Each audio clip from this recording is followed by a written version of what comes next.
Go, but I'm learning that while I'm waiting, my character is being developed. Brand new mercies, brand new mercies, brand new mercies. We do our dance, we pray. And over the next 3 weeks, God is getting ready to go into your history and clean out your history.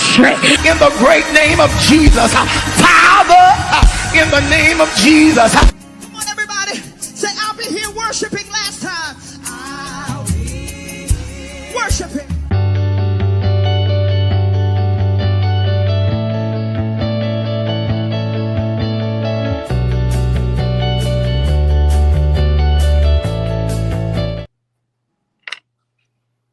Amazing evening, late night snack time, everybody. We are back with our final pre-summit conversation for Music Summit 13, No Boundaries.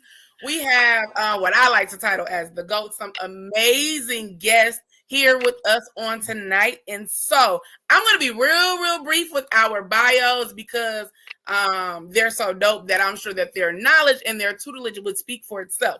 But we have Mr. Cedric Shannon Reeves, the man, the myth, the legend himself. He is a singer, a songwriter, a playwright, a producer. He does single solo ministry, praise and worship leader. He has his own group. He has recorded here in the United States as well as internationally. He's traveled with gospel plays. He's been featured on amazing platforms. So he's done all of that. Then we have the Dr. Oscar, who is I'm gonna say a legend, that literally a legend of what we would like to call theology. And he does music ministry for some of the greatest people that we know of our time, our generation. Bishop T.D. Jakes in the Potter's House in Dallas. He's written, produced, traveled, all everything in music ministry facets we've done. And then we have, I'm going to read an official bio for Mr. Carsey Barnes IV. He's a dynamic creative leader, musician, and youth strategist based in Chicago, Illinois. He is the founder and leader of Favorite Friday ABC, a community-driven and youth and young adult movement ages 15 to 35 that blends music, creativity, and cultural expression.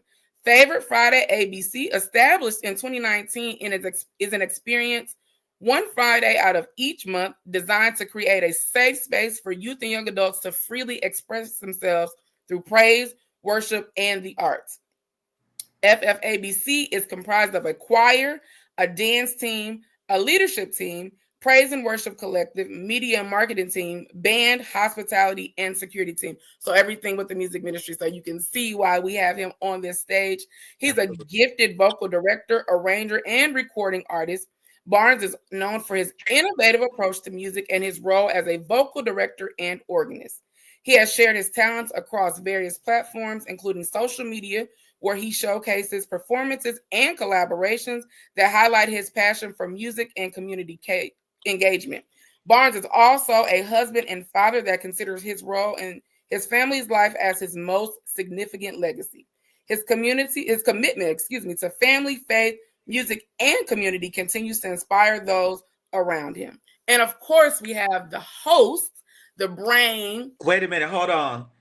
After that type of a bio introduction, just say Marquise. I can't follow that. I can't follow that. So just Marquise next. Okay.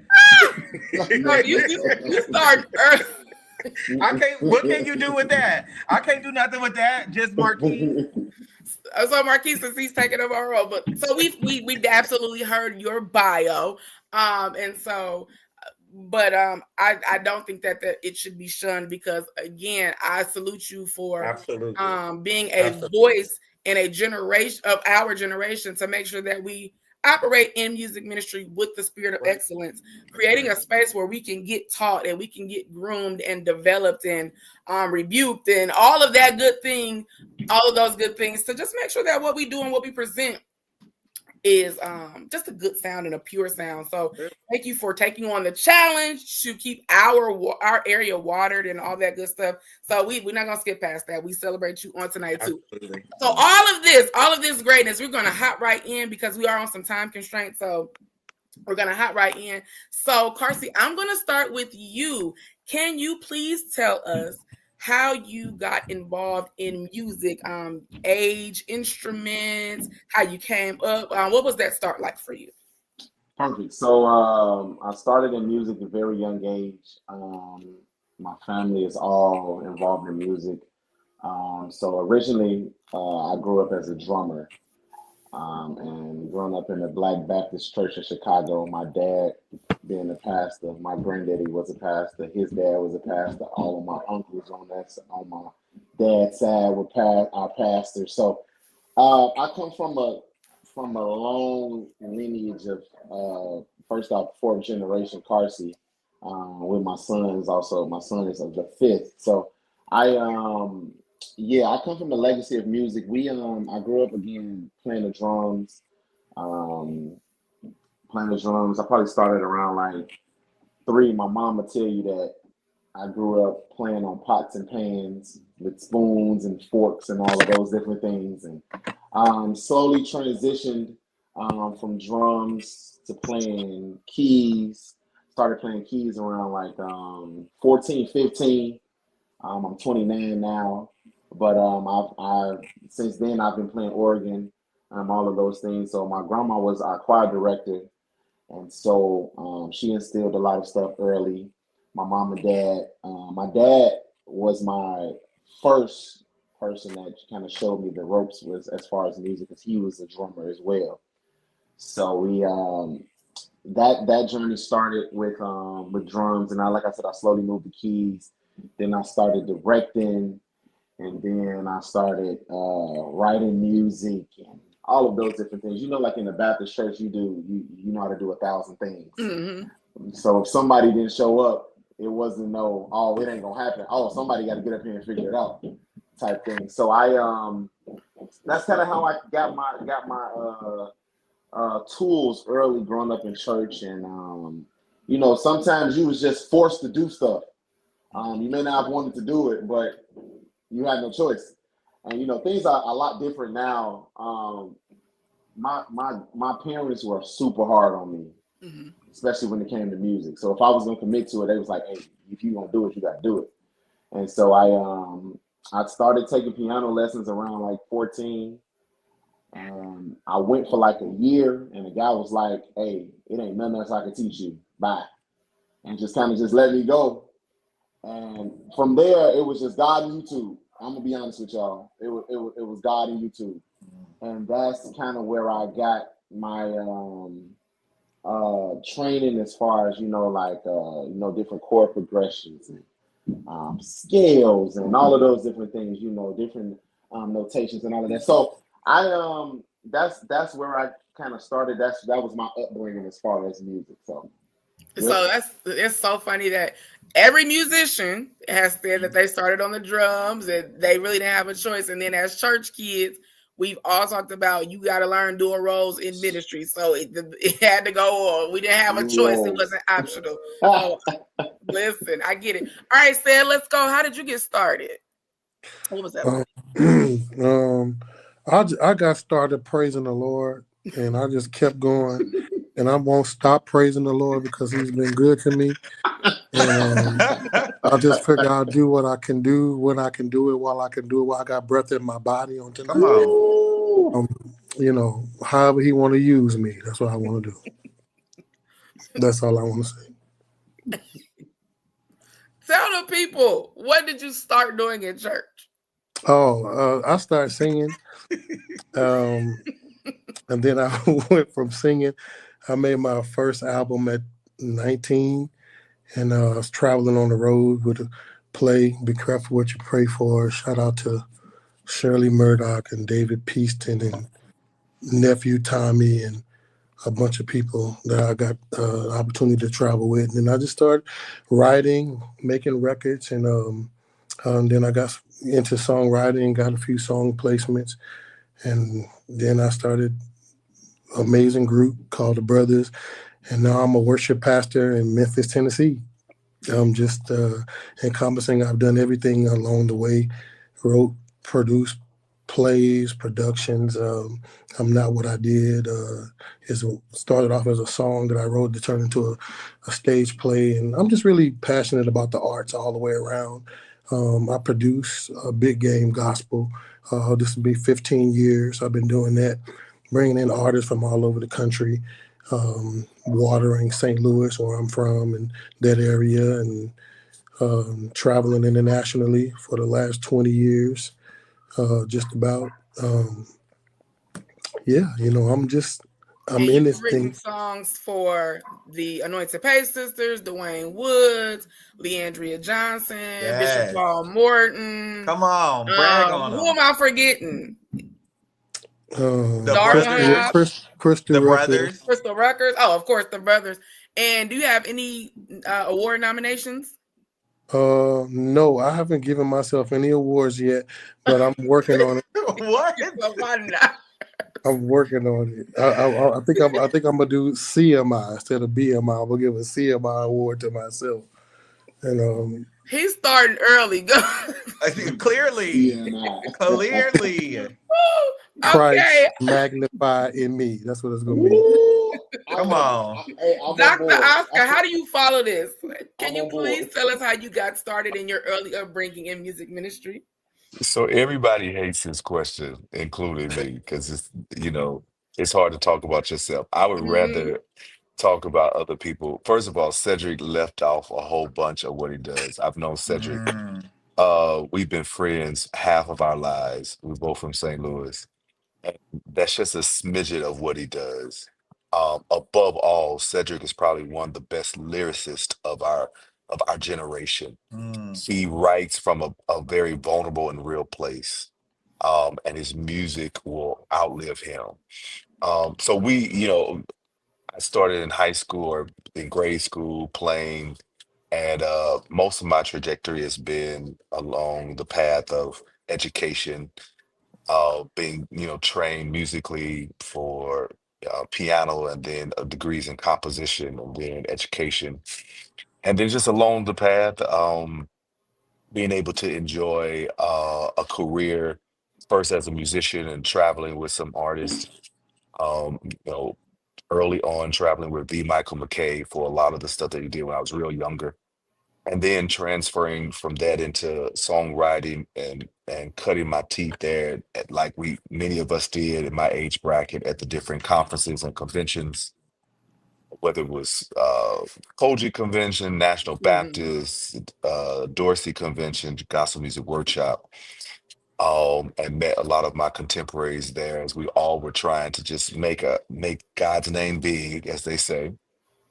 And then move from just writing into some years being an artist, or trying to go down the artist trail, and having some great mentors along the way. Al Hobbs, who's no longer with us, and Tracy Artist, people like that, Bonita Bellamy, Talisa Stinson, um, just a lot of folk, a myriad of folks that I don't even want to get to calling names because I'll leave somebody out, but just a lot of great, great influential people whose shoulders I stand on. And then, after kind of doing the artistry thing, just develop great relationship. And then I've always worked at the church, always had a passion to work for church and be in music ministry. Been in my church for about 14 years. I've And what's served. your church? My church currently is the Potter's House of Dallas, Come on. and served there. And I had the pleasure of leading our music ministry for many, many years and doing some amazing things. We did some albums with, some noted groups, Planet Shakers. We did a lot of groundbreaking productions. And so now I still serve at my church, but I'm one of the associate pastors. And I am also the dean of our worship arts program in our divinity school. And Okay. again, just pushing the envelope and trying to educate, the generation that's coming behind me, and still doing some work with some amazing people. I work with Dr. Teresa Jackson, and her husband, uh, Mr. Jackson, who is the CEO of the Stellars, Okay. in helping to build what they have started, the Gospel Industry Coalition, and part of my passion right now is the health and wellness of our creative community, where my goal is for us to be okay, because we're not okay in many different areas. So my passion has been to how do we empower each other to be financially okay, spiritually okay, physically okay, and mentally okay. So that's it. That's what I'm doing. I'm so glad that you said that, because tonight, our conversation, we kind of titled it, professionalism, production, and productivity. And so, like, again, we've talked to multiple different facets of people in music ministry. We know that, this is a cake we're baking. We need all of these ingredients to make this thing perfection. And so we are inviting people to come to the summit and to support the summit and all of this good jazz. But if you leave the summit and you don't take the tools that you've learned back to your ministries where you serve, or your life as an artist, or where the two meet, then you were just doing something on Easter weekend. And so we want to definitely make sure that it is fruitful. So I'm gonna start with, because this is a thing, right? I'm gonna jump right in. So I'm gonna start with professionalism in the music ministry. And I want to kind of tackle that from two different aspects. Because a lot of times we will get, some slack for the pastors or the promoters or whatever not being professional. But what happens when the artist or the guest or the minister is not professional? And how that, impacts. So can you tell us what professionalism looks like as an artist? What are some key attributes that we want to have as worship leaders, as choir directors, as artists, as MDs, even as hosts, as promoters? What does professionalism look like in the music ministry? And I know that's broad, so I'll just leave that there, and then I'm sure between the three of you, we'll get some good stuff. I just want to listen. I want to listen tonight. Yeah. So I'm in Cedric, because I think he's listening. Sorry. Okay. Yeah, Yeah. so No, that's good. I think the main thing that I would say to start that off with, as far as the professionalism, and from both sides, whether you're the artist or whether you're the producer or promoter, I think a lot of times we're heavily gifted or whatever, but I think the one thing that can mess up either end is the lack of integrity that is displayed on either part can be very problematic when the character and the integrity pushing the level of gifting or or what it is you do. I think we need to find balance in that first, and a lack of that on either part can be problematic. And I'll let somebody else Can take I it say from there. something to that with integrity? I think that is so good. But I want people to know that integrity does not mean that you're perfect and you're not going to mess up. It's just being able to hold yourself accountable. Like if we're looking at, let's say your artist or a choir, whatever, and you were late, or you dropped the ball somewhere, or whatever happened, you didn't learn the music. If you can take accountability over it, that right there says more volumes about your character, your integrity, versus you making a mistake or a bad decision. One thing, can you hear me? Mm-hmm. So one thing I would say, I think I'm the youngest one on here. Yeah, I think I am. So I don't know about that. I think I'm young enough. Yeah. Look out. So one thing I'm gonna say about integrity, I think one thing growing up that my parents always told me, and that sticks with me to this day, is that when you go out, to don't shame the name, right? And so I've been in spaces where I wondered why I was here, right? It wasn't because God just, my gift was just wow, and like Mhm. it Mhm. was my integrity, because Mm. if people call me, I'm like, okay, I know that I got to be on time, right? Mhm. I lead a 75 plus youth and young adult community here in Chicago. And so one thing that I always talk to them about, and that we've been talking about for the past 6 years, I tell them, I say, we all have to be professional and treat even the smallest things just like it was if we were in the arena, Mhm. right? So Mhm. I'm not, as the leader, I'm not, you know, supposed to feel like, all right, I got to pull up late because I'm the leader and that's just what I can do. I'm an example to them to say, hey, this is how we're supposed to, this is what we're supposed to do in ministry. This is what Mhm. we are to do, right? So professionalism, integrity, accountability, all of those go hand in hand. And Mhm. so professionalism to me means more than just a resume or Mhm. Mhm. a long bio. That's cool, it's cool, but the reality is the professionalism piece is the piece that people don't see when you're not in the room. Or they can say, oh, I Mm. can recommend him because he was on time or she was on time, or those different things like that. So yeah. That's very true. So my take on it is just maybe from a different angle. So, experience has taught me that professionalism are those that turn um, being a professional. What is that? Um, and from a vantage point of what I understand is that professional people have a very keen understanding of what it is that they bring to the table. Mm. Um, one person, one very influential artist, I remember I was meeting him years ago, and I had an opportunity to work with him, and he's worked with some of the greats. And he asked me, "What is it that you do?" And I started like naming all these things. Well, I can play, I can do this, I can. Da, da, da. He's like, "No, that's not because professional people know exactly what it is that they do the best." Mm. Mm. And so, one true mark of professionalism is being able to present yourself at what you do best, and having a keen understanding of who you're called to, who you are positioned for, and what your ministry, your music business, or whatever it is, really is geared towards. So, for example, people that automatically say they're called to the nations, well, that just lets me know that they're not professionals. People Mm. that name like, well, I can play bass, I can play a little bit of piccolo, I can play this. That lets me know that Mm. you're not professional. Mhm. Um, and then there's certain things that professional people never say.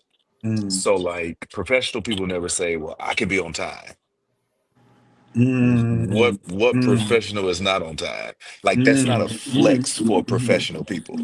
So, Mhm. if you have to tell, if part of your pitch is, "Well, I'm on time and I'm gonna learn my music or whatever," what I've learned in the real professional world is that's not a flex. Like, that's Mm. that's what you're supposed to do. Mhm. I love Mhm. that. So then how do I show that I'm a professional? Well, I show I'm a professional not by doing the standard work, Mhm. but coming in and being very keen on this is what I bring as value add to whatever it is that you're doing. Mm. If Marquise is saying, well, hey, I need you to come to my conference. Well, Marquise, I talk about this or Mhm. I specialize in this. And so my value add to that as a professional is that you're going to get this experience and education from my vantage point that no one can give like I can give. Mm. Everything else is just what comes with the package of being a professional. Yeah, I'm gonna show up. Yeah, I'm gonna have integrity. Yeah, I'm gonna be on time. Yeah, I'm gonna dress nice. No, I'm not gonna cuss you out. I mean, just that's not that's that title professional is only given to people who've already accrued those skills. Mm. Mm. That's good. That is so That good. was real good. That So was you real good. saying Mhm. so you saying I like that, and I never thought about it from that view. But Mhm. so you saying you really shouldn't be celebrated for things that you're supposed to do. Oh, absolutely. That's that's Mm. that's bare minimum. It's almost like when if you are like with your choir Yeah. and like if they come and say, "Well, hey, we learned our music," and you're looking at them like. Well, what else was you supposed to do? Like this, Yeah. you're supposed to learn your music. And That's low level. Yeah. if I celebrate you for the things that should be expected of you, then I diminish or dumb down, your ability to grow and have more capacity because you're expecting applause for stuff that's minimal work. And I need to let you know, like, hey, anything that we do together, there's a level of expectancy that already comes. If you're gonna sing with me, if you're gonna play in my band, if you're gonna be whatever, there's a level that we're expected to already be at. And so if I'm applauding you for coming and you know how to play and see, like, Yeah. You're supposed to know how to play and see. if you claim to be a professional, That's don't true. wear that title if you have not accrued the skill set that real professionals have. That's There are good. other words that you can use to describe yourself. That's good. This conversation is already next level. Like Okay. like this is already next Listen. level. Yeah. Like, and I think that is a crutch that we have in the body of Christ in music ministry. We are already just low level thinking we need to be celebrated because we was on time to choir rehearsal. You know what? And I think that's not only church. I think that's just a crutch in our culture. Because I'm thinking about what he just explained. That's used all across the board with work and with any other secular activities. Yes. It was good, Cedric, Dr. Oscar. It was I real see good. why you associate pastor at Potter's house.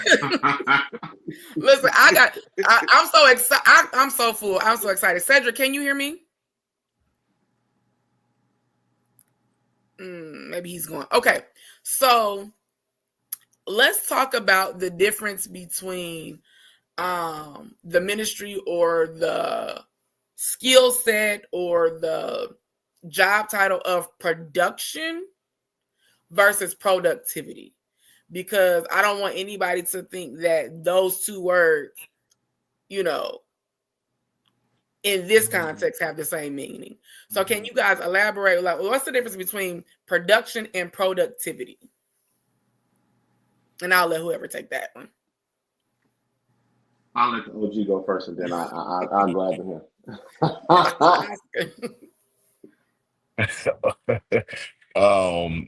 So I mean, production versus productivity. Well, I think just by definition of the words itself, delineates the difference between the two. Productivity really speaks to the action and the end product of something. So the productivity, like what have you, where did you start and where did you end up? So you measure productivity. You have metrics, you have benchmarks, you have a whole measuring system for productivity. Production in itself is more of a noun. It's a difference between a noun and a verb. Production is the set of something. It's the actual setting up. It's not what you've done with it. It's not anything in action. Production is just that. It is. And I would probably expand that to maybe put another word in there, producer. So because you can't have productivity with a production without a producer. So it's really a 3-ring cycle. So a producer is the progenitor of the type of production that will be set up that ultimately will then relegate to the productivity of whatever you're doing. A great producer is someone who strategizes, someone who thinks, someone who's knowledgeable, someone who organizes, someone who administrates well. Because when they have that skill set, then the type of production that they put together will embody everything that either the artist, the company, or the entity wants. And based off of their level, their skill set, and their ability to produce will then give you the metrics for your productivity, whatever that is. So like the production is to me, it's like the total output, like of everything. And then like the productivity is like how you like utilize the resources that you have in my view, right? So the productivity is like the using of the resources, and then the production is like the total output from the productivity, if I'm saying that right. Yeah, that's what I feel. Yeah. Okay, so I want to go back just a little bit, because it'll lead me to my next question. So how did you guys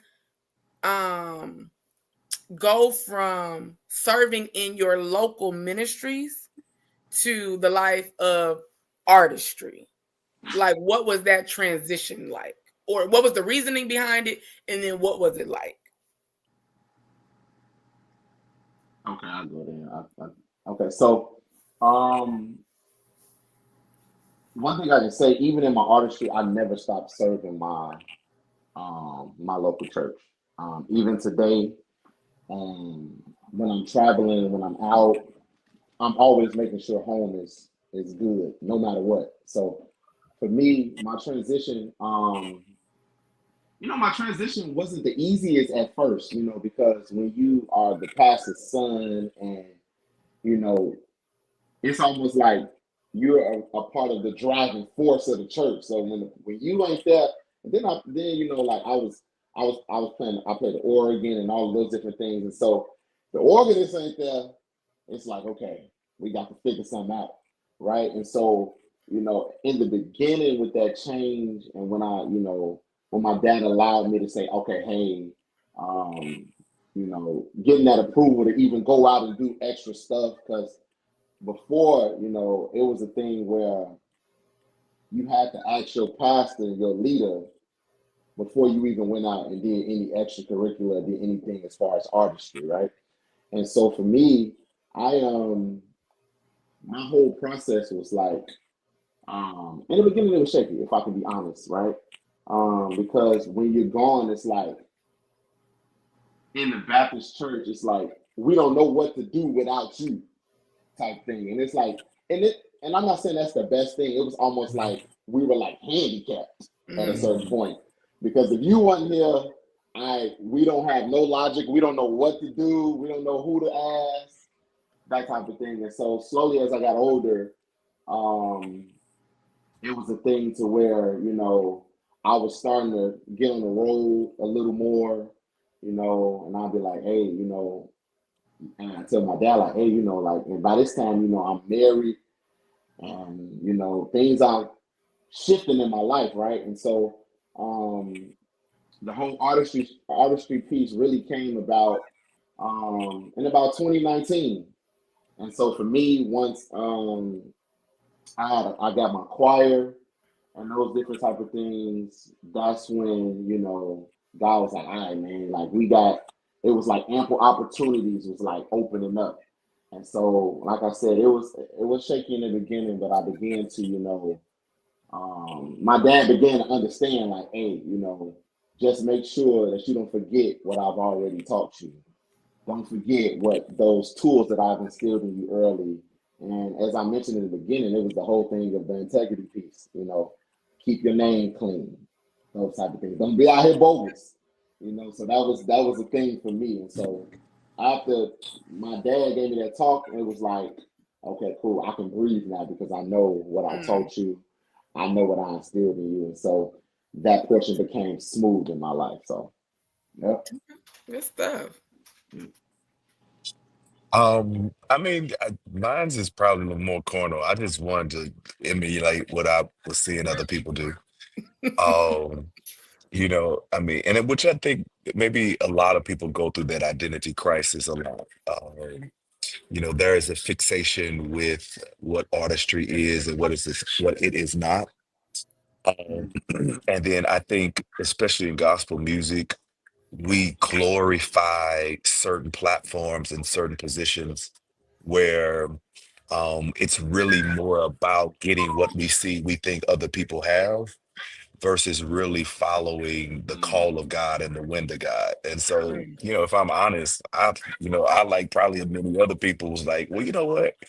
I want to do that. So, I came along with, Jonathan Nelson, Malcolm Williams, Bashan, Myron Butler. Like, we all, we have a picture that we were at one of the conventions, and all of us had just put out our first CD, and we're, brothers and holding a CD like this. And so, there's a bit of competition in there, which still exists now. There's the facade of fame that you feel like you'll get.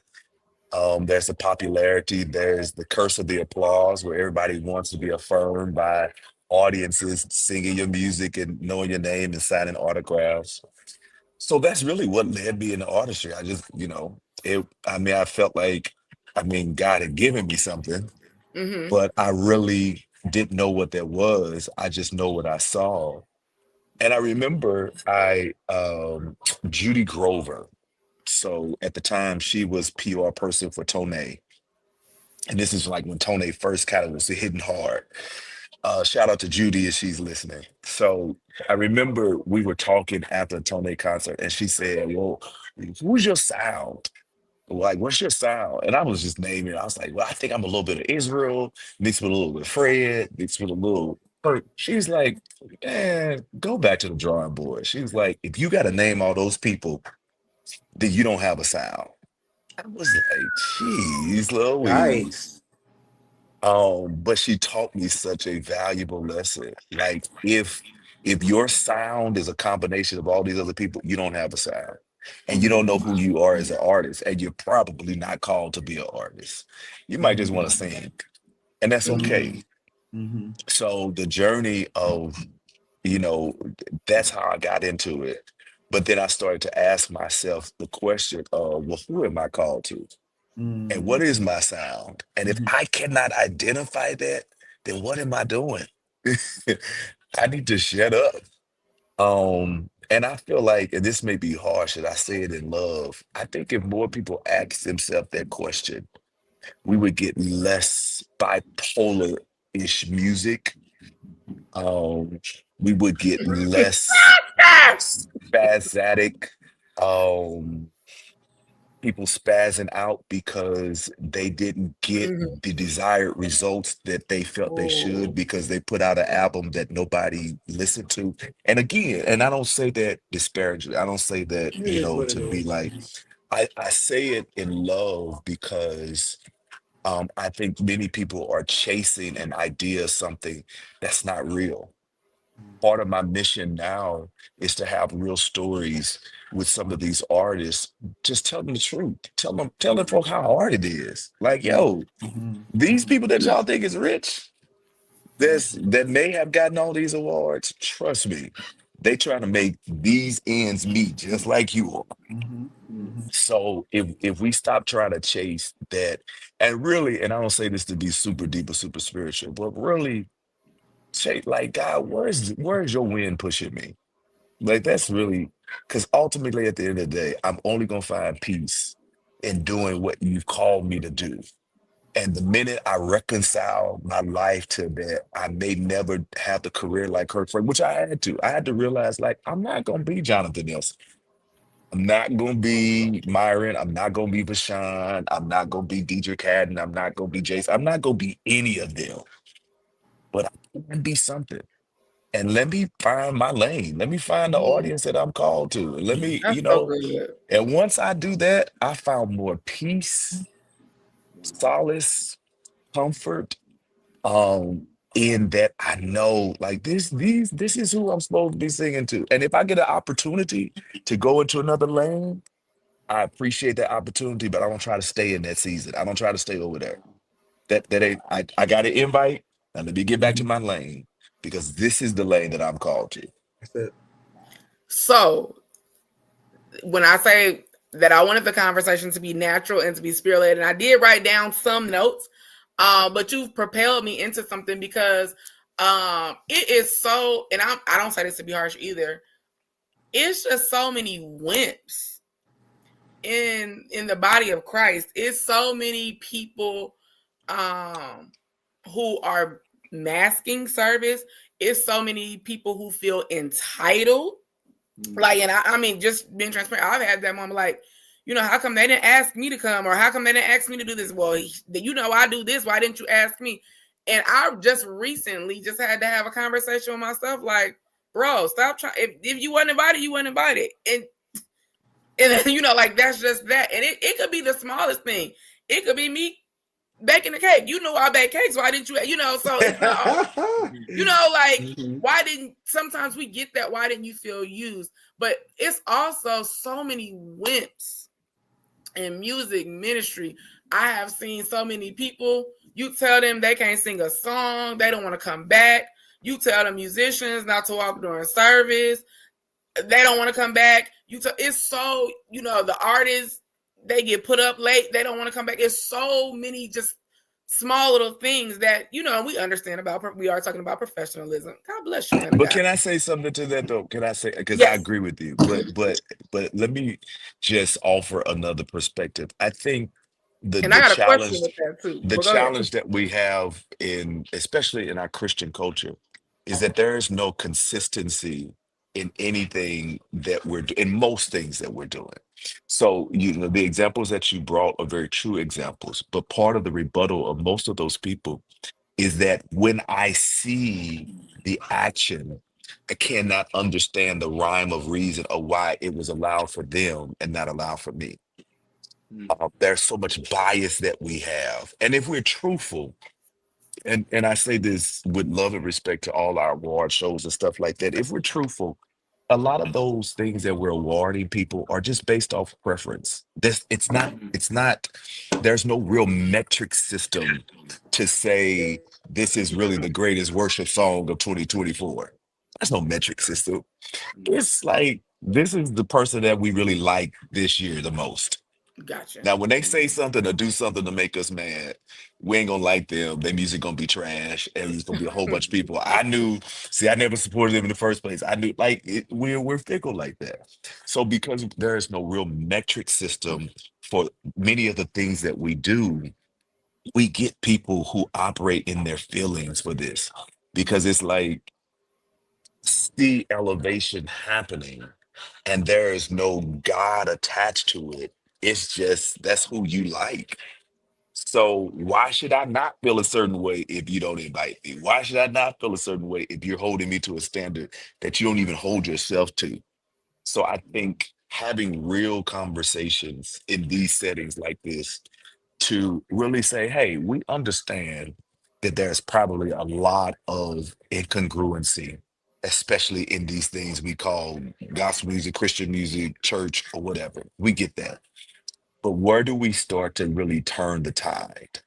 And whether it is this conference or another conference, where do we really show that there are some things that are different?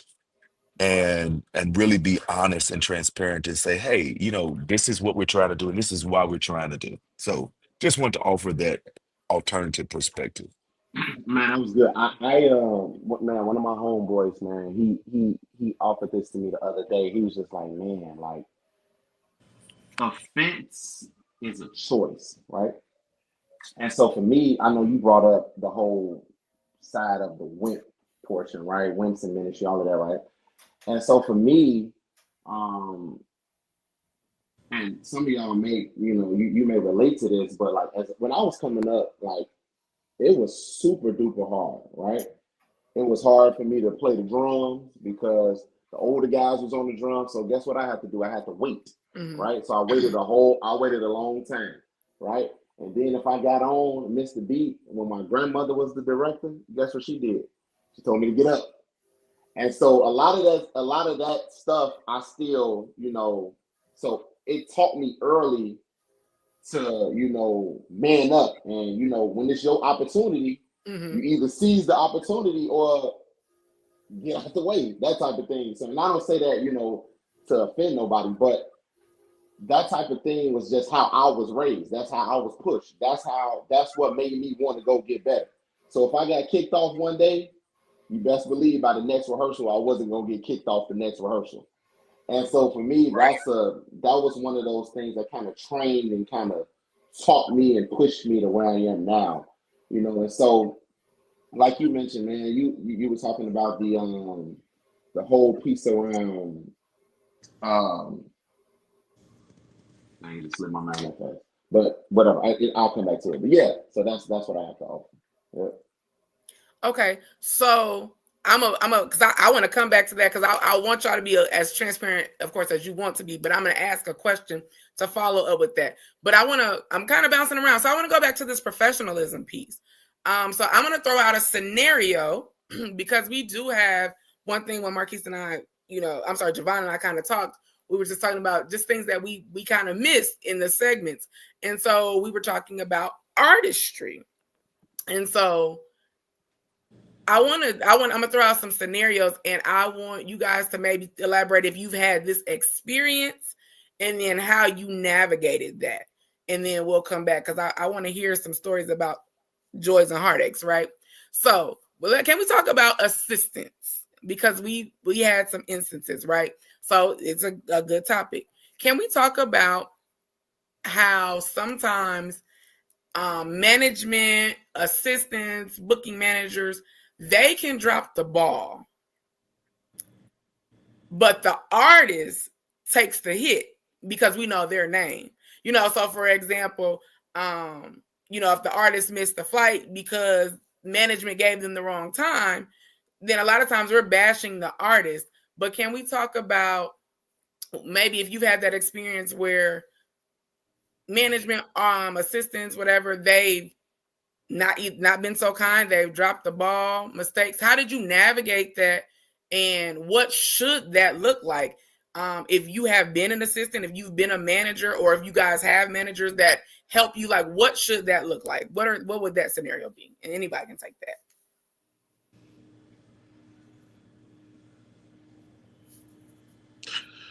Cedric, I was about to say you. I mean, listen. I mean, I think that's down to the individual, and your method of operation for how you, as an individual, deal with conflict resolution.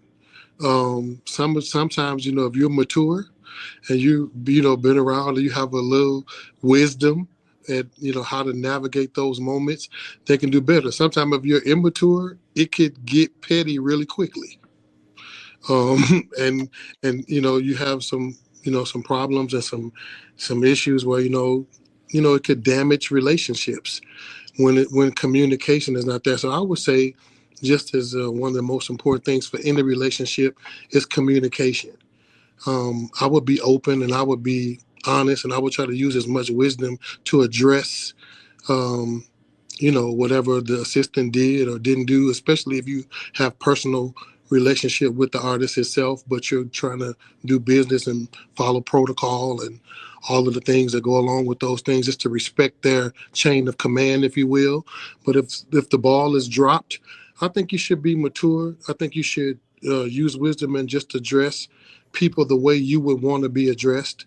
And you should approach the situation the way you would want to be approached.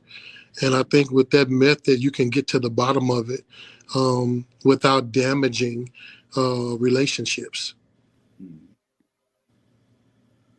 Wow. I agree. I mean, I don't know if there's a really straight way to answer. I think Cedric gave probably the most expedient answer of it, because every scenario is always going to be different. I'm trying to digest kind of the scenario of the question, because ultimately there are a couple of ways to think about it. Like, again, at a certain level, you are your brand master. So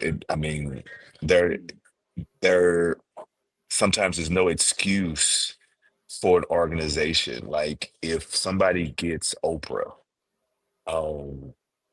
that the excuse that, Oprah was late because her assistant, you be like, what? Like, that don't even make sense. Like, and why would that not make sense? Because you would expect Oprah to have such a system in place where those things didn't happen, but if they did, it's still a reflection on her. She's her brand master.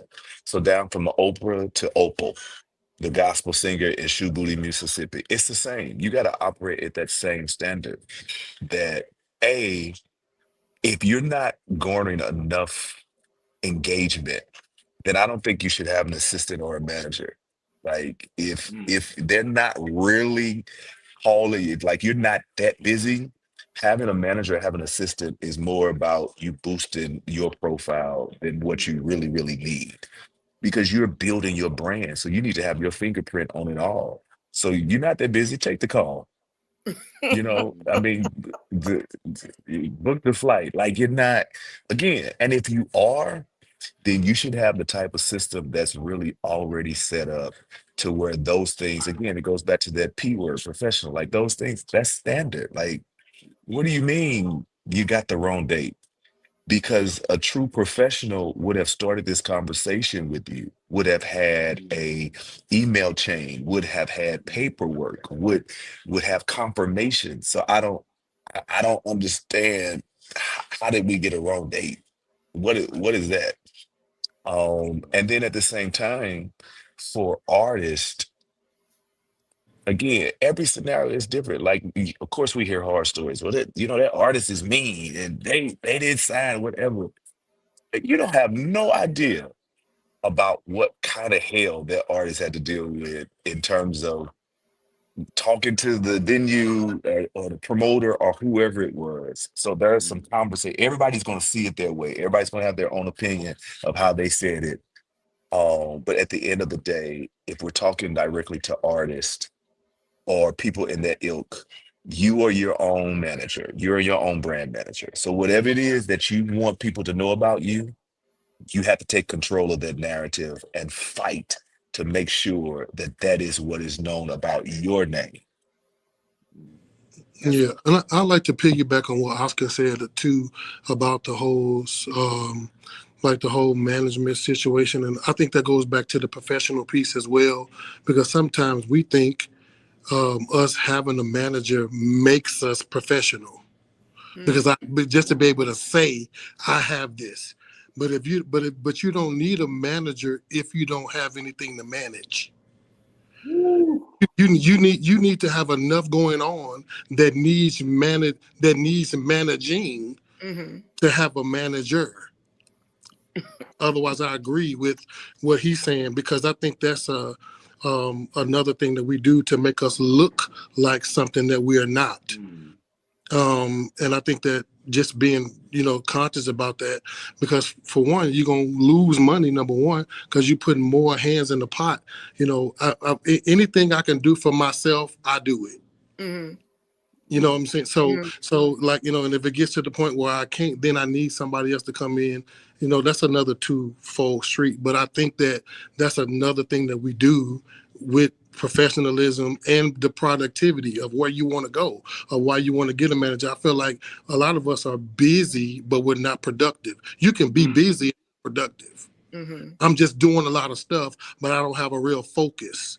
That's why I love and I think focus is the key ingredient to productivity or to anything, because you got to be zero. Like, I love what Oscar was saying about what the publicist told him. Like, okay, well, all that is fine, but what is your side? Like, she was getting to the nitty gritty. Like, let's focus on one thing. What is it that you do? Do you have this? Okay, you don't have this, then you don't need me. Because because you save your money there, save your and also when it comes down to artistry, you don't need that. You don't need a manager if you're trying to get booked to sing somebody else's song. Ooh. Like, if I'm not going to pay you to come sing Kiara Shear when I can call Kiara Shear to come sing. You don't even have any music online. You don't have any, like when you move over into artistry, that means you have been given a mandate and something to say to this generation. It's just happening through music. So you're not at a level of artistry if you're just interpreting covers. So you don't need a manager for covers. Listen. I'm not going to pay you to sing Diedrich Haddon's song when I can call Diedrich to sing it. So, OG, I got a question. So, are you considered an artist then? I would say in a lot of cases we are soloists at best. You may have the ability to really interpret a good song, and maybe a 10 minutes. But if you put a real artist, you give them 45-minute set, and they know how to carry a room and know how to manage. They have something in their belly to give. Have you ever heard a singer? Oh my God, they were amazing when they were the symphonic solo, but the moment they were in concert and the rest of the evening after the offering was just on them, and they died a horrible death after they did every run they could do in the first song. They don't know how to move in a move of God. They don't know how to, minister. They don't know how to go into all of those things are a part of artistry. It really goes beyond singing. You need to be able to carry a moment beyond, moving forward. So a lot of people that, you are really great, a really great soloist, and But you what should, I wanna piggyback on this just because everything he said I agree with. And just to your question, the expansion of that. So there are artists that do cover in other genres. There are artists that do cover, whether it is, but it's specific to the genre or the area of their focus. So if I am doing, theater, I am paid to cover someone else's work as an artist. And again, it goes back to that professionalism. So I know what I bring to the table. What I bring to the table is my unique interpretation of it. But to Cedric's point, he's absolutely correct. In the world in which we are talking about, many things that we claim as artists are just acts of artistry. And because again, even using my own testimony, mine was emulation. I was calling myself an artist because that's what I saw and that's what I wanted, without having done any homework on myself to see like, well, what am I? Like, what am I supposed to be? Um, and I don't even really call myself an artist. I'm a composer. Hmm. I'm a composer, I'm an orator. Um, and my compositions and my conducting is my artistry. And that's how I get to interpret not just my work, but other people's work. But again, that comes with a level of dying to your own thought of who you are and your own thing that excites you about yourself, because Dying it to your excites. own thought of who you think you are. Yeah, you got to, because you're excited about who you think you are, but nobody else is. My And goodness. that's the thing, that you keep giving yourself false fuel to keep going down a road that nobody wants you to travel down. And instead of just doing the homework, and stripping away some of those titles that we just kind of like, we are a title driven culture. I hate to bring like this up, but it's always a hot topic. So we are title driven, so we love the words doctor, and so we found a way to apply doctor to everything and everybody, and we found a way that people can get doctorates really fast, because again, we love titles, and we will fight online about, somebody that's, 5 years old and they found a school that'll give them a doctorate and they feel like they deserve it. Or prophet is another hot title in, this day and age. Like, we have so many prophets. It used to be bishops. Nobody wants to be a bishop no more. They want to be a doctor. They want to be a prophet. Um, and then probably in 5 years, there'll be some more terms, because if we don't have something attached to our name, we feel like we're nobody. We can't just be Oscar. We got to be something Oscar. We got to be award winning. We got to be international. We got to be multi of fame. Like, we got to. And so I think that is detrimental, especially in this world called gospel music, because I will go to my grave feeling like I don't think the call of Christ on any of our lives was that for us to be elevated above the gospel, which Hmm. is what's happening. Hmm. I think we're elevating ourselves above the gospel, and the gospel can't be seen because we are trying to be more the representative than pushing the gospel forward. I got like Wow. 6 questions off of that. I'm gonna go to I'm gonna go a different way really quick, because, and I'm making a point with this because, as we were talking about, sometimes people get wimpish or whatever. A lot of times people want what they think that they want. They don't know what the heartache and the push and the press and all that is. So, as transparent as you guys are comfortable being, can each of you share your biggest heartache or experience in your music ministry or artistry? well, I mean, I don't know about the music part of it, but I can just say as a whole, the biggest one was more so as a a promoter or a conference host or, whatever. One time I was hosting a worship conference, Living Waters worship conference, and I was younger. I was just getting really into it, and I invited a really, really big name preacher to the city. And she was about $5,000 to get on the books, to get on her calendar, and 5-star hotel, first class flight, this, and this. So once I completed all the necessary information, I got the money in. Okay, great. Well, they sent me this form that I wasn't aware of about this 60-40 form. The preachers put out, and I rejected the form because I didn't want her to do that because it didn't really make sense. I feel like I could have my pastor do it, this and this and this. Well, about 2 months, all over St. Louis, I promoted this preacher, and let me cut across the field. We get to the week of the event, and the assistant calls me and tells me, we got all your stuff, everything is in order, but we don't have your form, your 60-40 form. I said, well, I don't want to do that. They was like, she talked to me like I was trash, like, you must be new. Everybody do this. Then she strong arms me and basically tells me, well, if you don't sign this form, we ain't coming. Knowing this is the week before my event, I put this woman all over everywhere. And she said, we ain't coming. So in other words, I'm going to look like a liar because I done promoted this woman for 4-5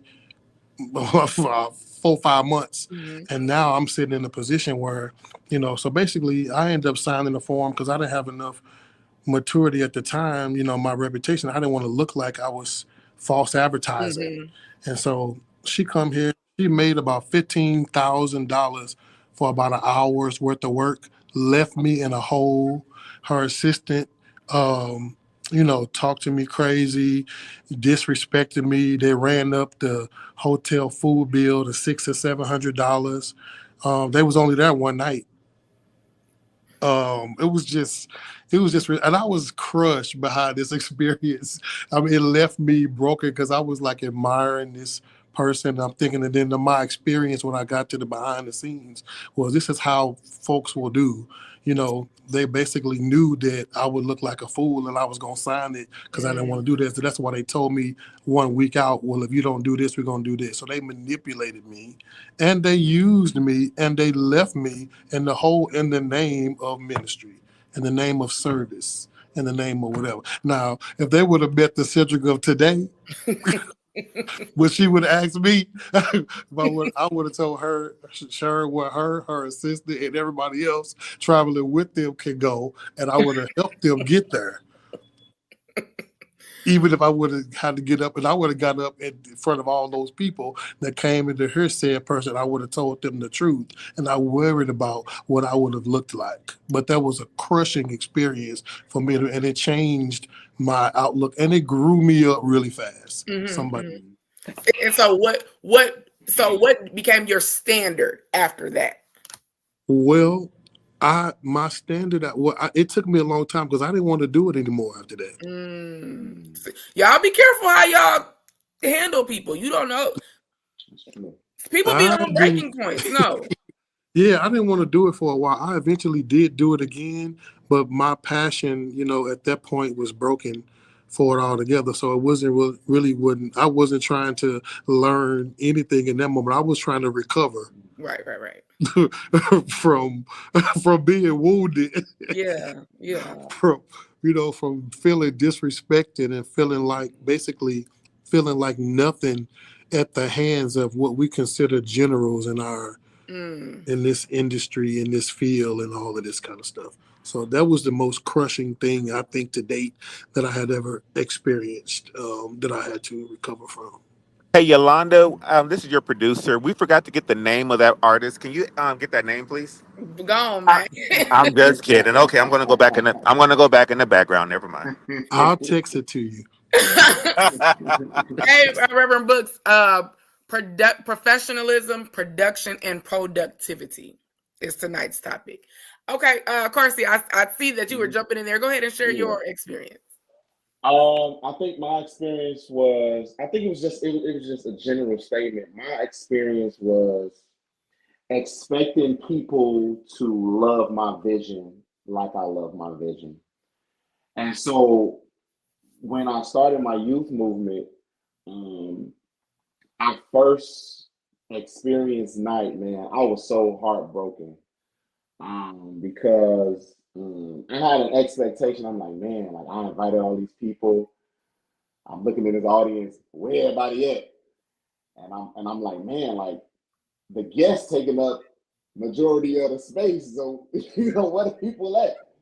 And so I began to feel like I began to just be down because I really, really expected like those that were, with me, those that were close to me to love my vision and push my vision like I push my vision. But it wasn't until I learned later that a lot of times people are not going to love and push your vision as best as you can. So early on, that was a big heartbreak for me because I'm like, man, like I know this is a God-given vision. I know God gave me this vision. Why y'all not, if y'all say y'all on board, I need y'all to push it like I'm pushing it. And so I began to question and feel like, man, like, am I really called to do this? Should I really be leading this movement? Those type of things. And so once I got out of that mindset and saw that that people are not gonna, be so quick to hop on your vision as quick as you hop on your vision, that's when my mindset changed. And I'm like, okay, cool, well, you need to work with what you got, do it, and do it the best that you can.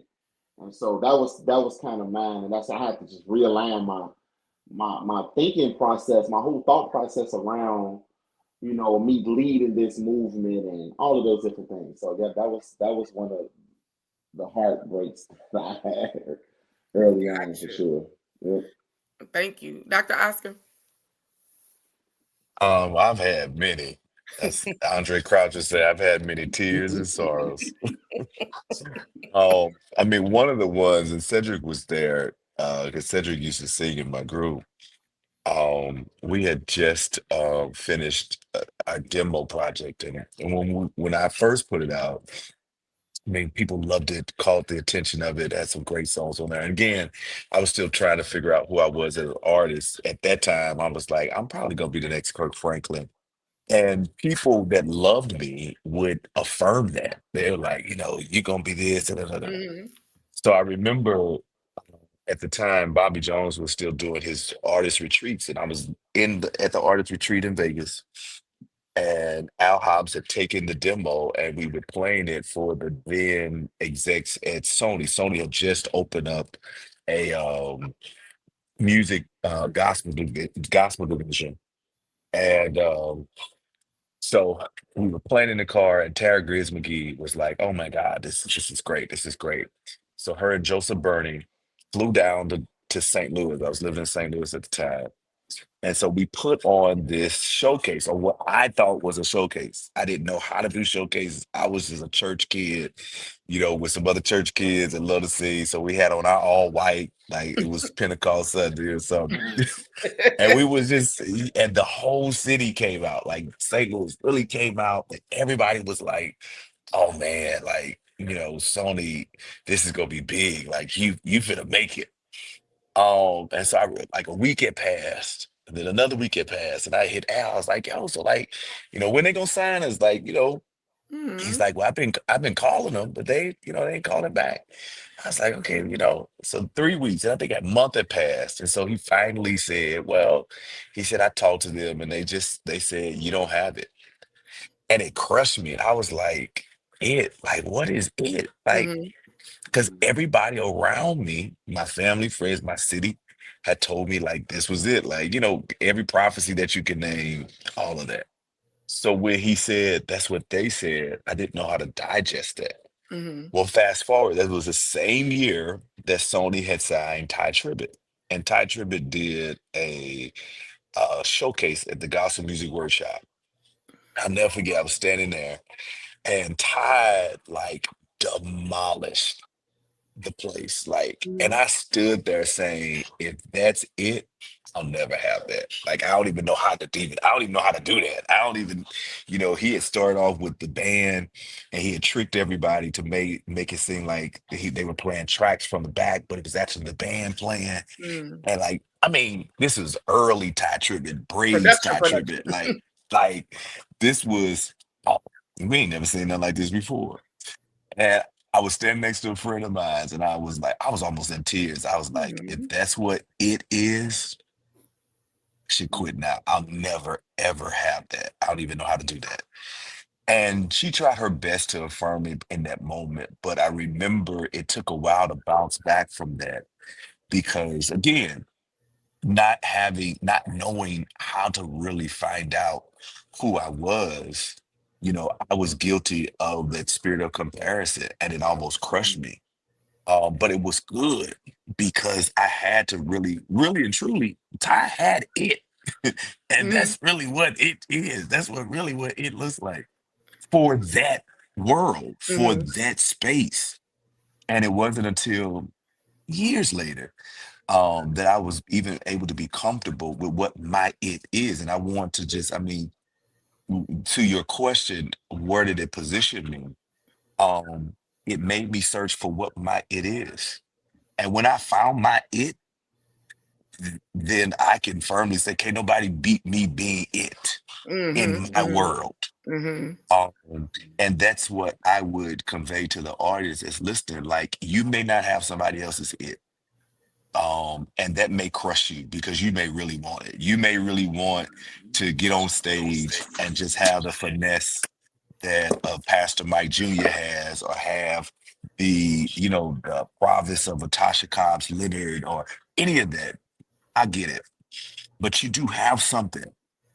And if you turned your focus to finding out what that God has placed inside of you, if you turn your attention and say, Father, help me uncover and discover what my it is, I guarantee you that the level of peace that you will have in being known and knowing what your it is will be better than any award you could ever get emulating somebody else. That's so good, and I promise I'm going to the joys in your career, but I want y'all to tell us that human side of this artistry, and I'll be just a little transparent. So this morning, Cedric and I, we were talking, and he was saying to me, that, and we know as creatives or whatever, when you're birthing something, it's your baby, so you want to share it or whatever. And it reminded me of why relationship is important, because in relationship, most of the time, if it's your husband, your child, your parent, your pastor, your best friend, most of the time you think that they are the greatest at what they do. So not that we need a validation from men, but that human aspect of how we're wired for affirmation and to receive love and all of that. Sometimes we can get it twisted. When you're so common with someone, you just think that they're the GOAT and that they're the greatest, and you lack affirmation in their life. And so what does that look like?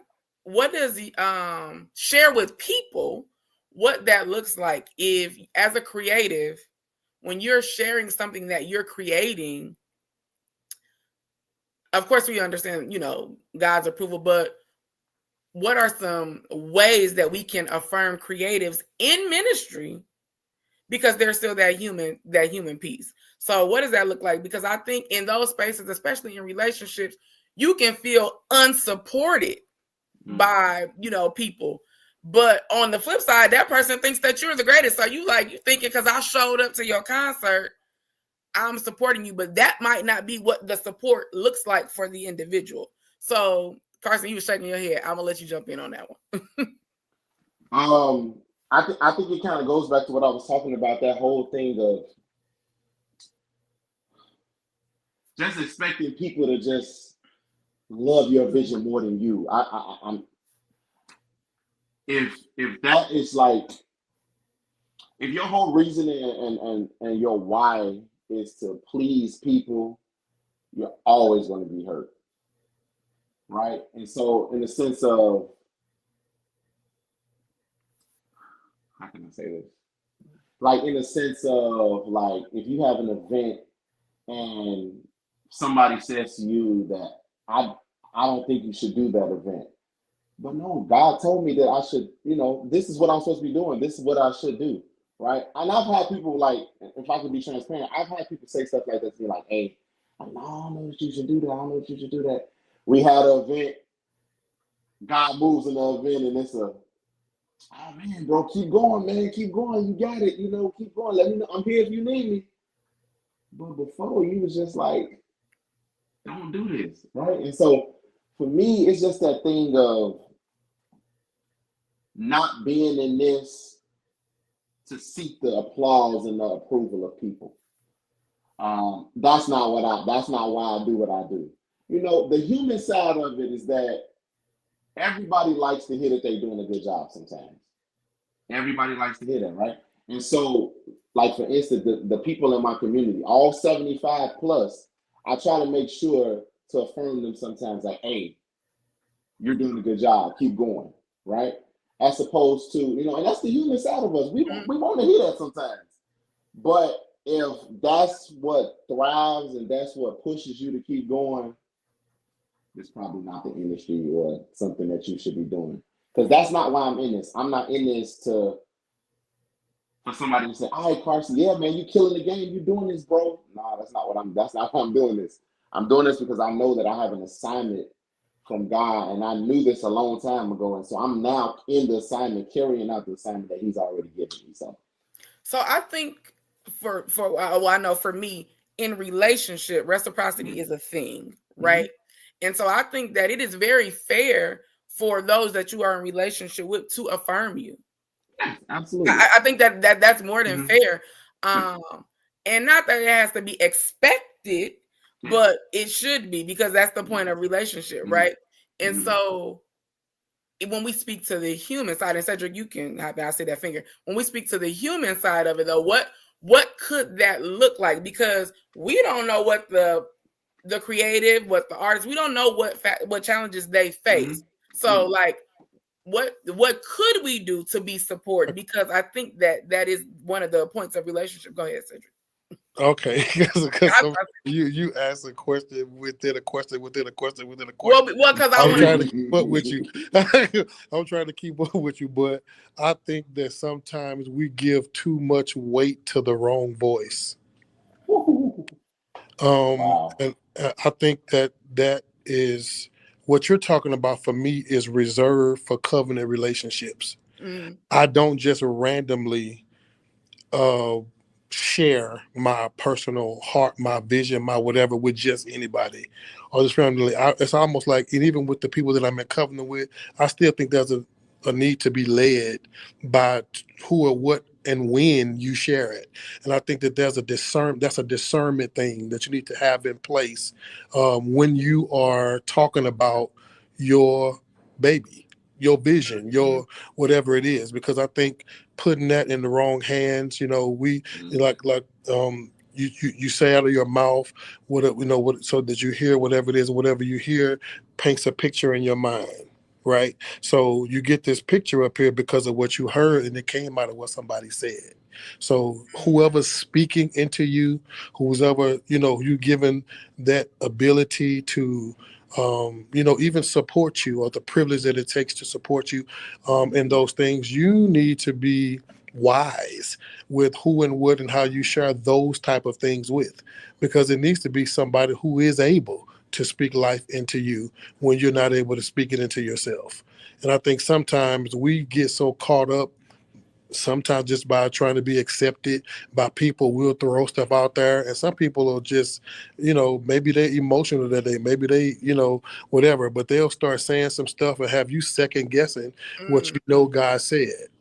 And so I think that you should be wise in that, and don't just randomly throw that kind of stuff out there, and that'll save you a lot of heartache, even in your humanity. You need to say that to people you can trust with your humanity. A lot of people can't do the separation between divinity and humanity. But if you're sharing that type of thing with somebody, you need to be able to trust them with both. Because I think both components are going to be You got heavily balloons. You got heavily balloons shooting affected, behind you. heavily affected, heavily affected in that decision. That's what I say. I love it. Oscar, I don't know if you heard, but I promise I'm getting ready to get y'all off of this. Now, because we talked about your greatest joy. Oscar, you wrote Your Ladder, right? Am I correct? That's one of my favorite songs. Like one of my favorite songs. And so What song was it? Your Ladder. I don't know who all has recorded it, but I know Megan Williams. It's on her albums. Has anybody else recorded that? I mean, outside of you. Yeah, Tamala Man recorded it. Oh, see? Yeah.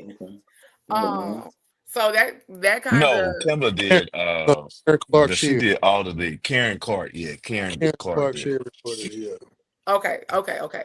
So we talked about your most, your biggest heartache or most memorable or one of your, toughest experiences. But for the people that ain't wimps and they stand the course, you know what I'm saying? You know that they treading and they tearing. Can you share with us what to date has been your greatest accomplishment or what has come to fruition where you said it was worth it all? Like what's that memorable moment looking like for you guys? Go ahead, I Oscar. don't know. I mean, again, not to sound super deep or whatever, it's hard to answer that question. So a friend of mine's challenged me one time and he said, we're always seeking success. But success is always determined by a system that is controlled by someone. So, success is, oh man, I got an award. Well, that's award is tied to whatever academy or group of people that deems what you did successful. Or, oh man, they honored me at this. That's success. Like, oh, I made it. But again, these metrics, and again, for creatives. So again, understanding where my mind is, how do I help creatives? And so he challenged me. He said, don't look at anything as success. Just look at it as an accomplishment. What are you accruing? I'm accruing accomplishments. And that way, one accomplishment is not compared to another. And I'm not comparing what I accomplish based off of some imaginary metric system that no one can describe or tell me about. And so to answer that question, and again, I pray I don't sound like super deep because that's not my goal. But I've just kind of grown to a place where every time I'm able to be impactful, that really is an accomplishment. Like honest to God, like every time I am able to successfully convey what it is I feel like I've been given to convey, feel like this is the best. This is, I can walk away if I never got to do it again. And that saves my mental. That saves my mental from always trying to compete to outdo the last thing I did. Because that's a part of the creative world. Like we don't live in a place of success long. Like we don't live in affirmation long. That's why we need it.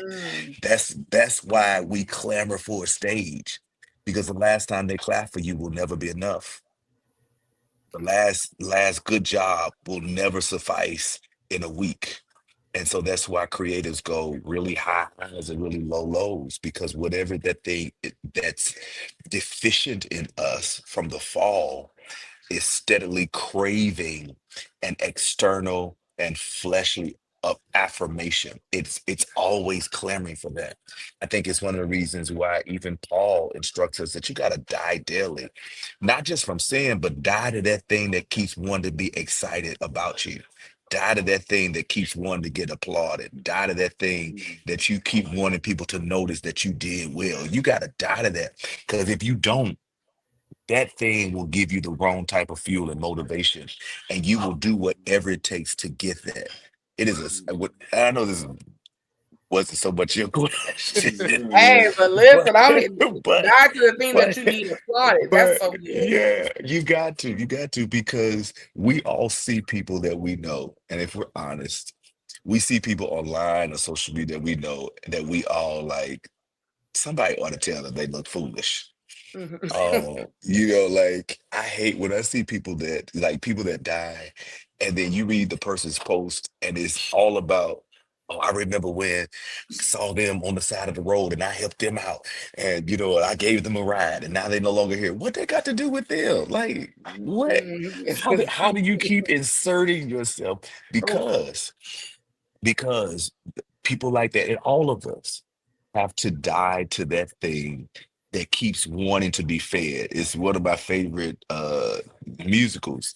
That plant, Feed Me Seymour, and the more that plant got blood, the larger it got, because that's what happens.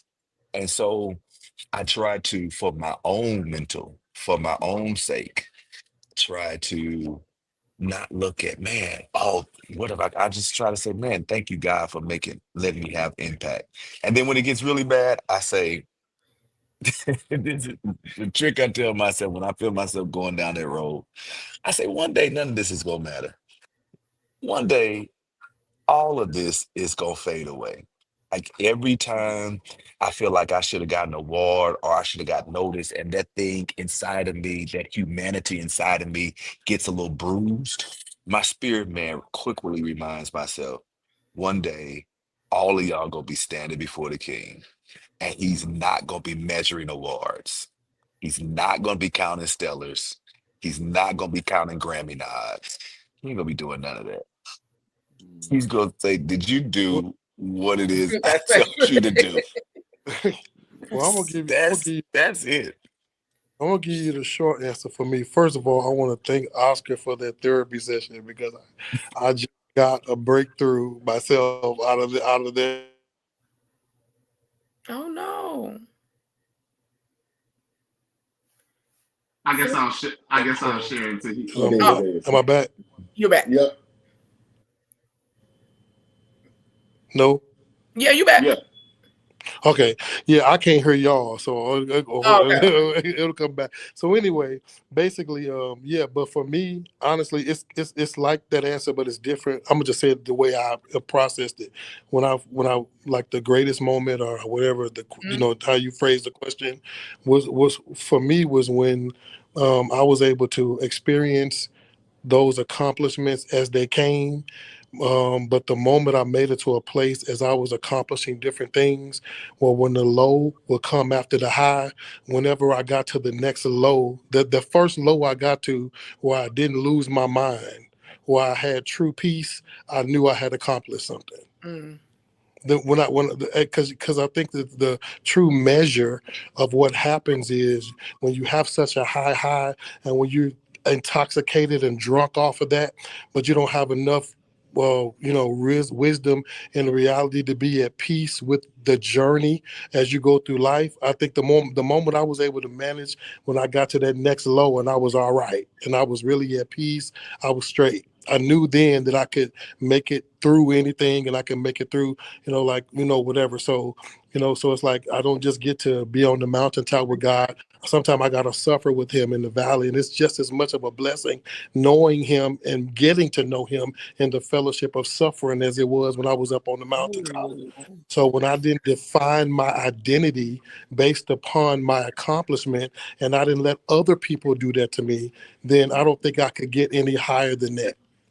Because I'm already positioned for whatever is next and for whatever is coming. And the true measure of making it through the highs and lows is maintaining my faith walk, never losing faith, never losing hope in God, never losing the thing, because sometimes we literally, and it's like, it's so amazing to me that sometimes in life we can literally walk by faith. Literally, we say the Bible says we walk by faith, not by sight. But sometimes faith is standing on the sideline, saying, "Hey, I'm the thing that's gonna get you through this," and you literally walking by me. But we love sight so much, we run straight to sight, and we literally walk by faith.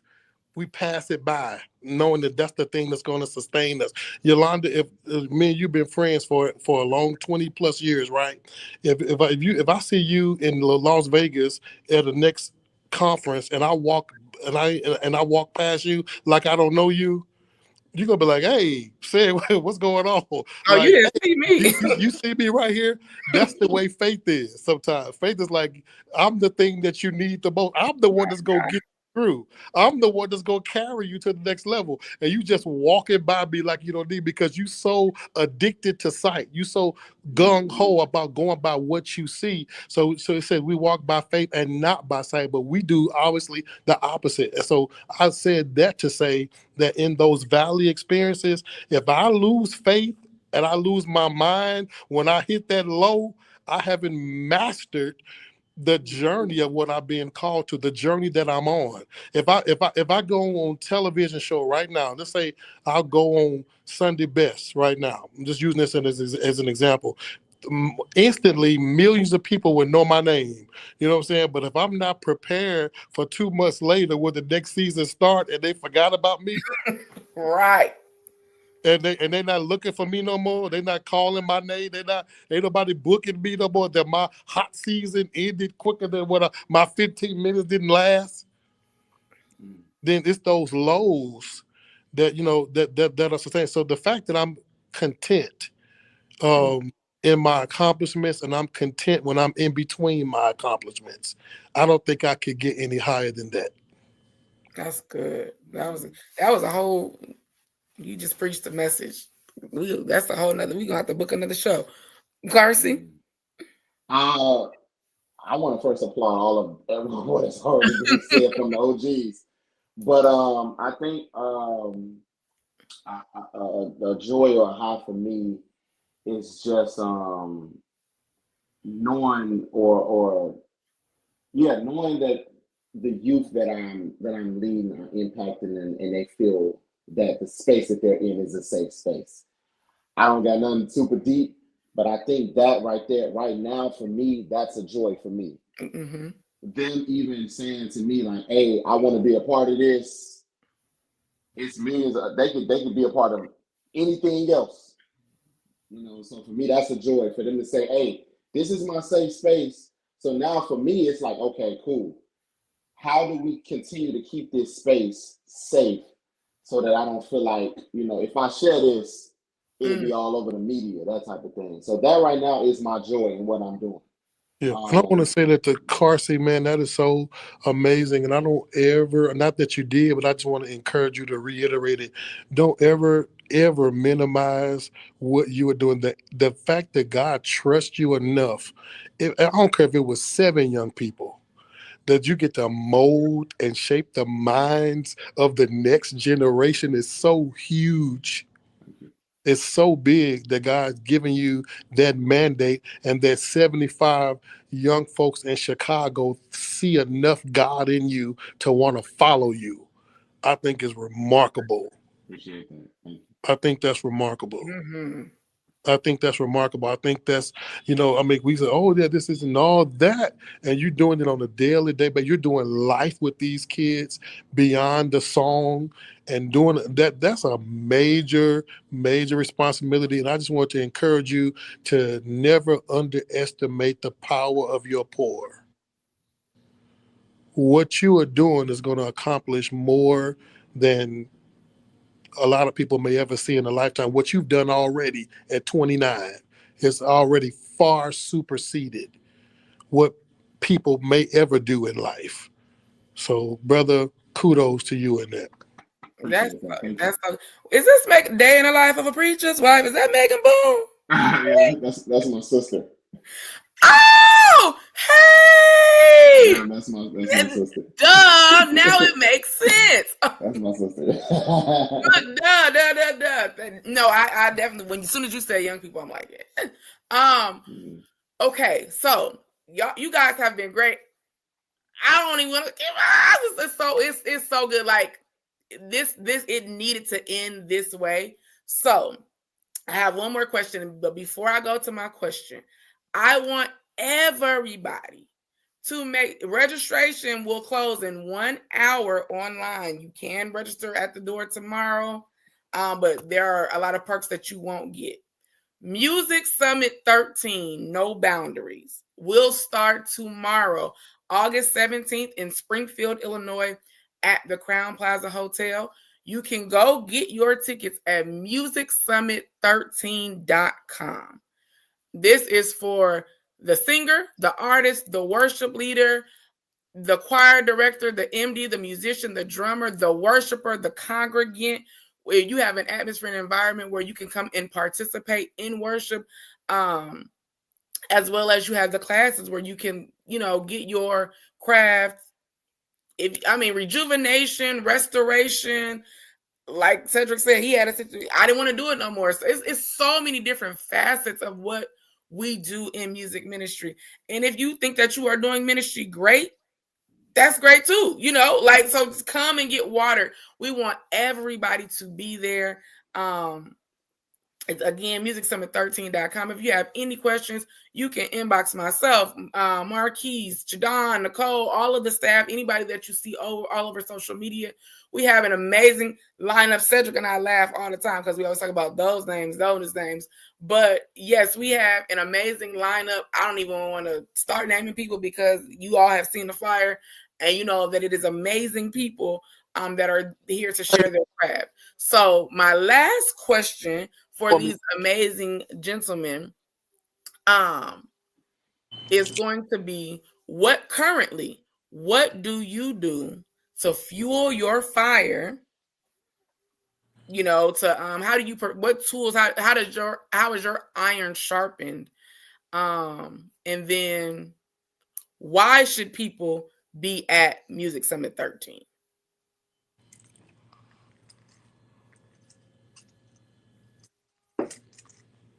I'll answer the first one. So what do I do to fuel my fire?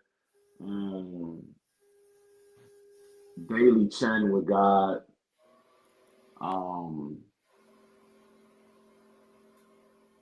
Seeing how I can be better each day. Let's see what else fuels my fire.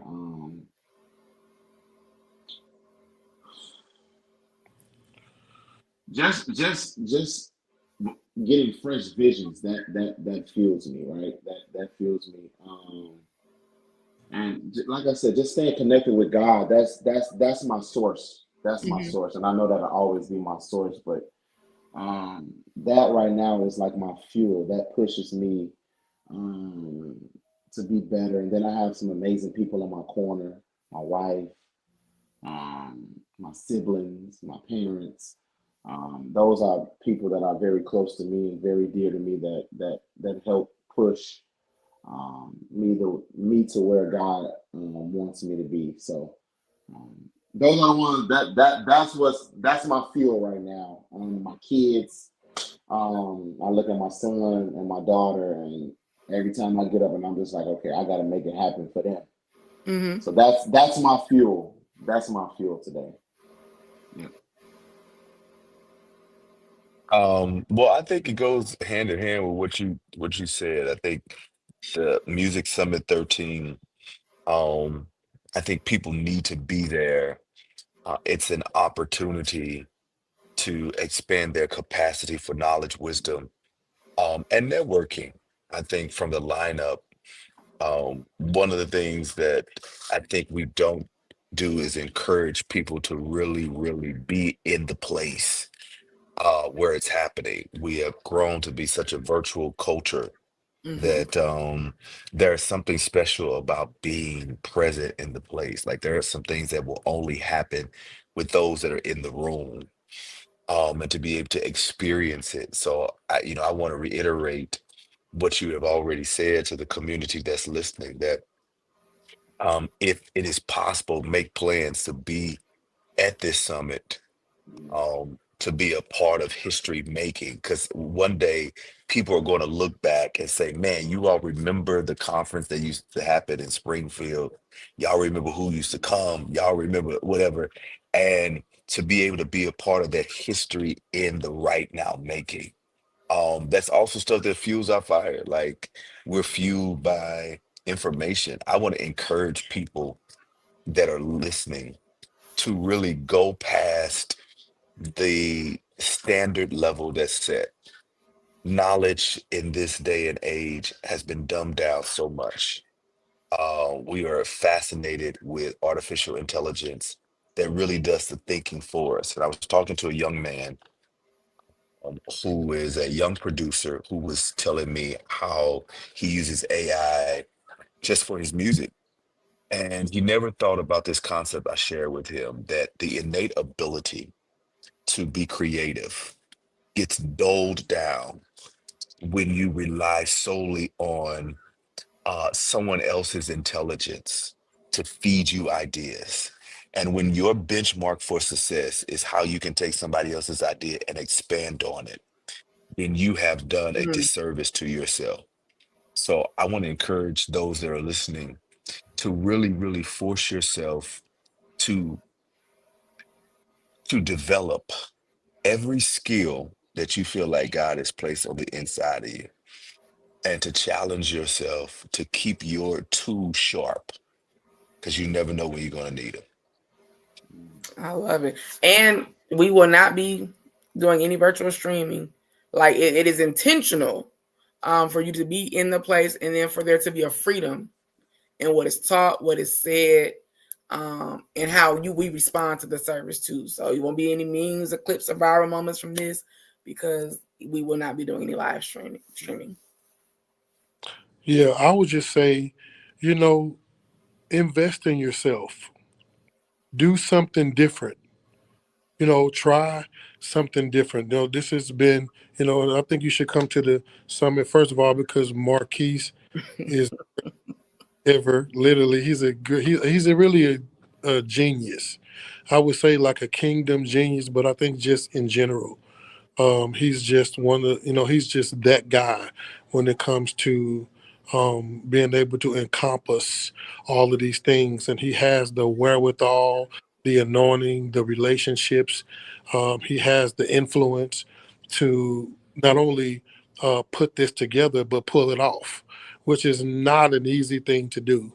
And so I think just for his level of sacrifice, if you just honor that, you're going to be blessed as a result of all of the ministry gifts and the overall purpose of the event as a whole, and all of the things that God has designed for this weekend to manifest. Go there and get everything that's on God's mind for you.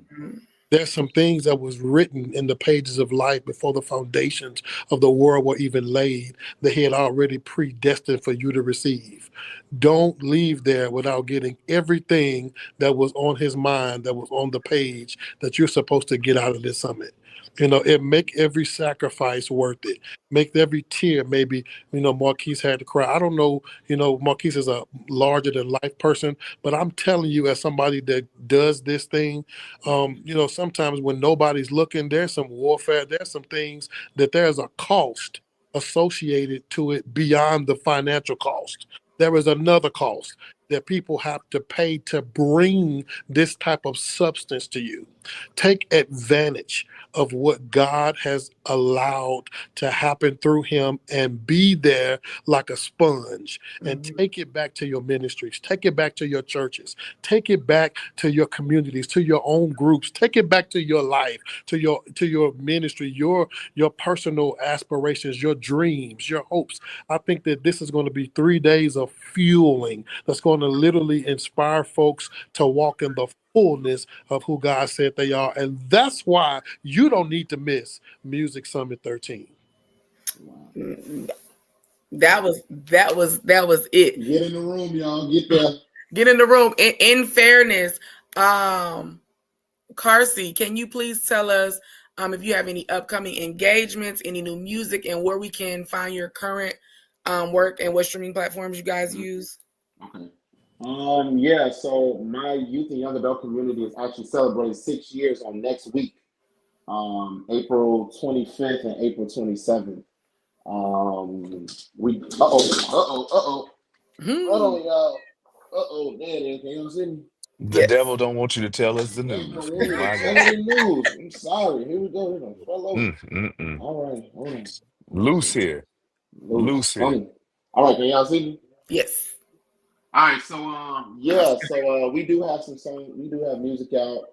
We have a song called "The Battle," who I actually wrote, and I'm featuring my brother Carson Barnes on it. Then we have another song we did a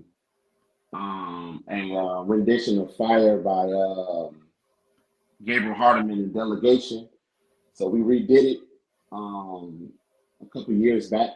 So we do have those songs out. So it's Favorite Friday ABC is the name of my choir.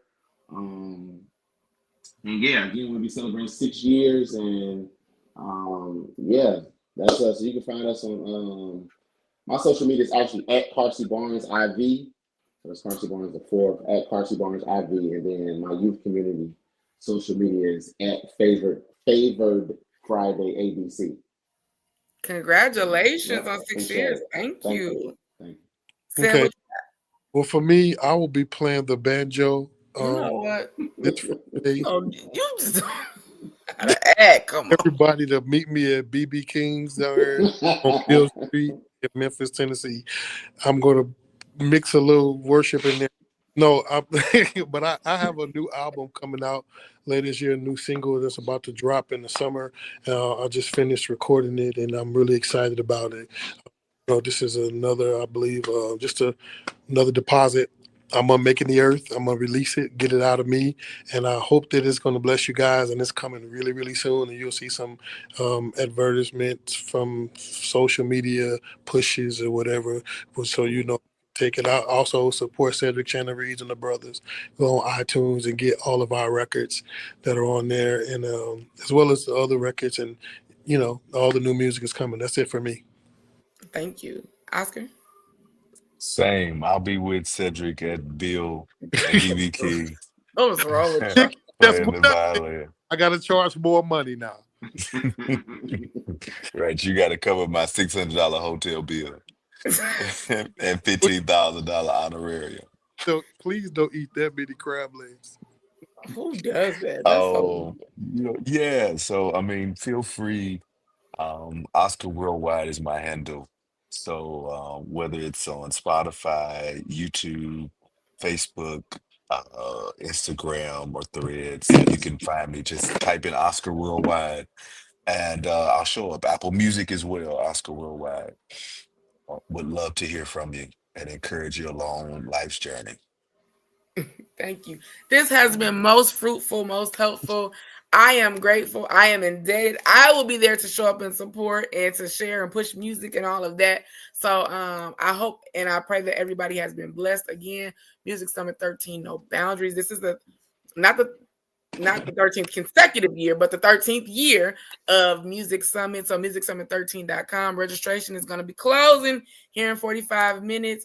Meet us tomorrow we're going to start out with praise and worship and intercessory prayer. So prayer being the foundation of our ministry. So I love you all. Thank you all for joining us. Thank you, gentlemen. Thank you.